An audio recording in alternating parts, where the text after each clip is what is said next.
Welcome to The Explainer. So today, we're going to talk about a really powerful way of thinking, one that ties together a career spanning high-tech, global management, and academic innovation. It's called systems thinking, and to really get how it can change your whole approach to solving problems, we're going to follow one person's incredible journey of putting it into practice. Have you ever been there? You're so deep in the weeds on a project that you've totally lost the big picture.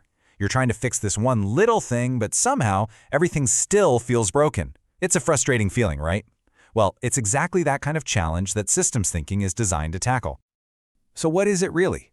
Well, at its heart, it's about a shift in how you see things.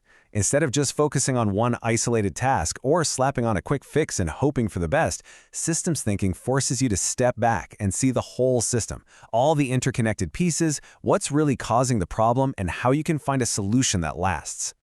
And honestly, the best way to understand this is just to see it in action. The source for today's explainer puts it just perfectly, framing an entire career around this one simple but powerful idea. It's like a special lens that helps turn all that messy complexity into something you can actually organize, understand, and improve.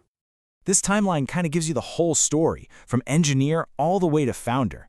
For us, we're going to zoom in on these first three stages: engineer at Intel, then global manager, then academic director, to see how this way of thinking grows and adapts as the systems get bigger and way more complex.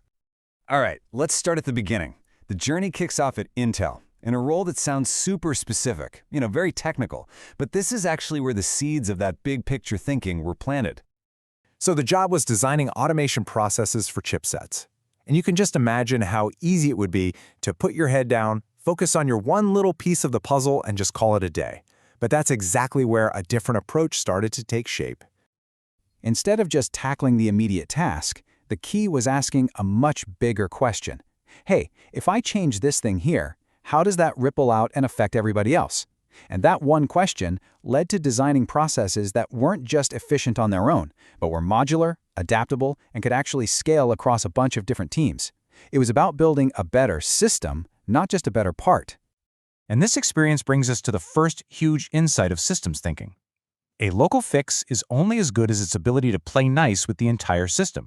I mean, what's the point of a perfect solution for one tiny part if it ends up breaking everything else? Okay, so that lesson about compatibility, it's about to get scaled up, big time. We're not just talking about circuits and code anymore. Now we're talking about culture and continents. The system is now a massive international organization. The new challenge was huge. Connect engineers scattered all across the globe and, fix some pretty strained relationships between different regions. This isn't just a technical problem anymore. It's a human one filled with culture clashes, communication breakdowns, and silos where innovation goes to die. You know what's so cool about the solution here? It wasn't just a series of one-off meetings or some corporate initiative. The whole approach was to design a system for collaboration. That meant creating leadership programs that could run themselves, building in feedback loops so the system could learn and adapt, and intentionally creating opportunities for people to connect and break down those silos. And the payoff for thinking this way was profound. It wasn't just about getting a few projects done. It was about raising the strategic alignment of the entire organization and actually repairing those critical relationships between teams halfway across the world. All right, now for a complete change of scenery. We're leaving the corporate world of Intel and heading to the academic environment of a top university in Europe, EPFL in Switzerland. Here, systems thinking was applied to what the source calls a living system, a research center that had hit a crossroads. So, the task at hand was to breathe new life into the EcoCloud Research Center. It needed way more than just a couple of new projects. It needed a total refresh of its vision and a complete redesign of how it operated, all to line up with what was happening globally in sustainability and cloud computing. And the impact was crystal clear. You could actually measure it. By redesigning the center's mission and how it delivered value, it led directly to a 50% jump in new projects. But it wasn't just about getting more stuff done. A more efficient system freed up enough resources to create entirely new research positions. Pretty incredible. But maybe the most powerful application of this whole mindset was in mentoring, in this case, over 50 students. The conversation shifted from the simple, kind of obvious question of, so what's your next job, to something much, much deeper. How do you build a resilient, purposeful career system? It's about seeing your career not just as a straight line of jobs, but as this whole interconnected web of skills, relationships, and experiences.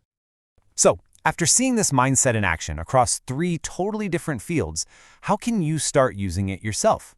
Well, this final section basically distills that whole journey into a practical toolkit for seeing that bigger picture.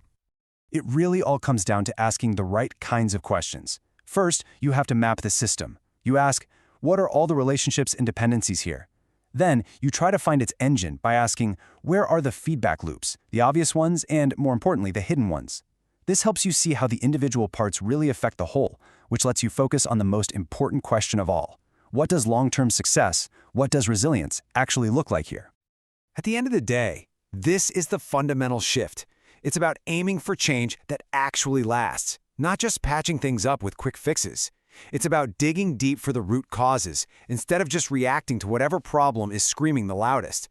And it's about finding solutions that strengthen the entire system, rather than just isolating one issue and accidentally creating 3 new ones down the line.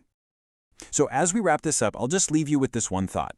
Take a look at your own work, your team, maybe even your personal goals. They are all systems in one way or another. So the only real question left is, what system will you improve?